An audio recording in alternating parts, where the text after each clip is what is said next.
Good evening, YouTube. Do I get the volume turned up all the way? I want everyone to hear us. Oh. Welcome back to Paisanos Music and Rock Talk. No. Genevieve, ladies and gentlemen. No. Tonight we're going to talk about Led Zeppelin, a popular topic on the channel.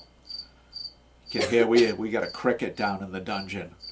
Why are we letting crickets down here? Brave cricket to come down How does here. a Let cricket me even tell get you. in here from the outside? It's a basement.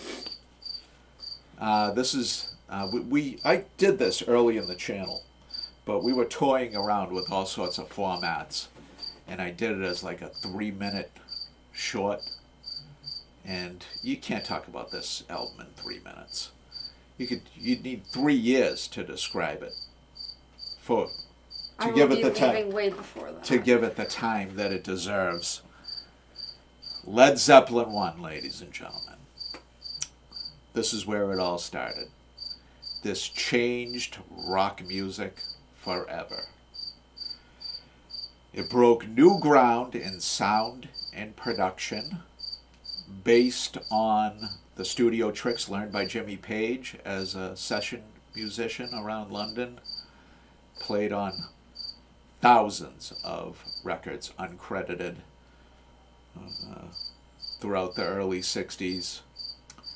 He had a short stint with the Yardbirds, ended up with the Yardbirds name after everybody else left, and he formed the new Yardbirds with Robert Plant, a 19-year-old from the Midlands, and his friend John Bonham on drums, and fellow professional John Paul Jones, born John Baldwin. John Paul Jones was his stage name. And him and Jimmy Page were veterans of the London music scene. Okay, that looks like a girl. Jimmy I'm sorry, Page. he looks like a girl. Yeah. Says Jimmy Page looks like a girl. What oh boy. Come on. Oh boy. Look at the face, he doesn't even look like a guy. Yeah, I guess not. But together they were the greatest rock band of all time. I would have to say. Hard rock band, without a doubt. Page, like I said, learned the studio tricks, and he produced this album. And right off the bat, it was obvious they had a leg up on your Iron Butterflies, your Blue Cheers, your early Deep Purples of the day. It was released in January of 1969. This was followed still by plenty of inferior sounding albums from those groups, Deep Purple, and all those groups that I mentioned, Iron Butterfly. Even the Doors, groups like the Doors didn't even sound this good. You know? I mean, this was head and shoulders above anything that was being produced in popular music at the time. This had a sound and an ambience of the highest order for the day. Jimmy Page knew how to use the studio. And the two youngsters, Robert Plant and John Bonham, they were, getting a quick baptism into the big-time rock world, because these guys were pretty much a smash right out of the gate. Every place they played, they conquered. Through New York and Boston, Denver, Colorado, California, the Fillmore West. Come on. These guys conquered. Knocked the Beatles out of the top spot with Led Zeppelin 2, Beatles Abbey Road, out of the top spot. So these guys really made themselves known in no uncertain terms. Like I said, they toured before this album was released. They were touring Scandinavia and parts of Europe, testing the waters as the new Yardbirds, and they ended up changing the name to Led Zeppelin, obviously. But by the time they got to the United States, they were Led Zeppelin, and they were ready to take on the world. Side one starts with, before we get to the track list, Oh, come on. Why let's is it- talk about subscriptions and the lack thereof. If you're new to the channel, welcome. We talk about Rock and roll. always have, always will. And if you've been watching for some time, subscribe. Subscribe. That's all I got to say. Subscribe. I don't think, like I said, I don't think anybody that used to watch us is still watching us. They are definitely sick of our crap. No, they're long. I think we're getting a new audience, new blood, and they're hungry for rock knowledge. Let's get back to that track list, and I promise you, good times, bad times. If there was a sign that things were going to change, and quickly, that was it. Followed by Babe, I'm Gonna Leave You, You Shook Me, an old Willie Dixon tune, and Dazed and Confused. Jimmy brought that from the Yardbirds. He played that with the later day of the Yardbirds. With Keith Relf singing, obviously, this time Robert Plant. Much harder rockin', obviously. Led Zeppelin was a much harder rock band than the Yardbirds. Side 2, Your Time Is Gonna Come. John Paul Jones on the organ, fine organ work. Followed by Black Mountain Side, which is an acoustic guitar instrumental that was borrowed from Jimmy Page's White Summer, which is the instrumental guitar. Part of every Led Zeppelin show from this time and going forward, and even sometimes into the late 70s.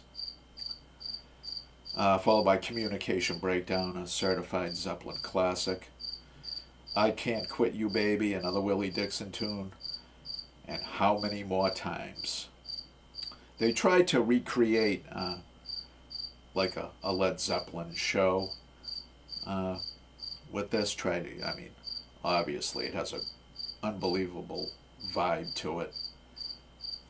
But I think they tried to recreate, especially How Many More Times. That was kind of how they thought of the band at that time. Very bluesy, very loud, very rockin'. And usually live, Robert Plant would introduce the members of Led Zeppelin individually during that song in the early days.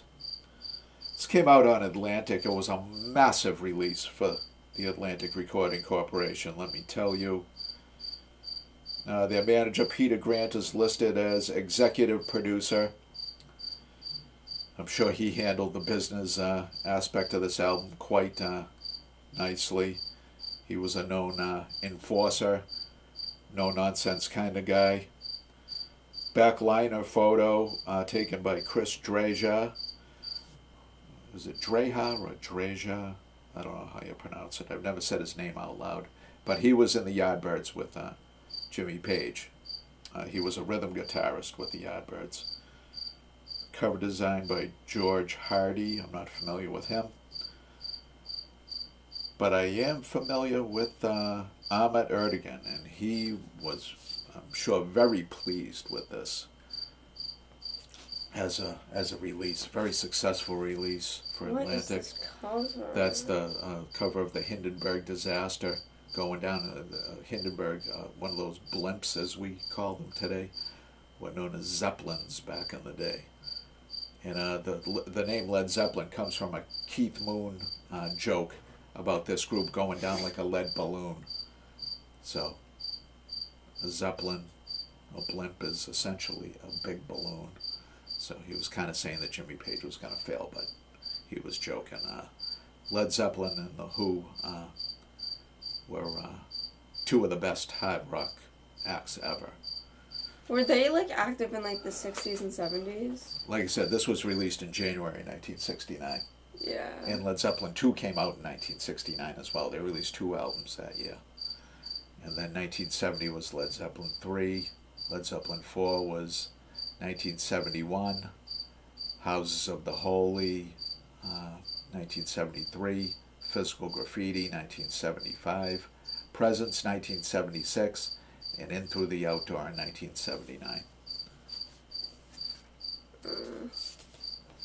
Hard rock defined. Horrible. Yeah. Okay. All right. tune in next week. We were gone for a week, in case you didn't notice, but we went on vacation. Yeah, we just didn't want to do videos. Yeah, we anymore. were so exhausted from bringing this high-quality content to you week in and week out. We're just worn out. Needed to take a week off. But we're back. No. All right. So next week, see, you guys were lucky. You got another vinyl there. That doesn't happen every week here on Paisano's Music and Rock Talk anymore.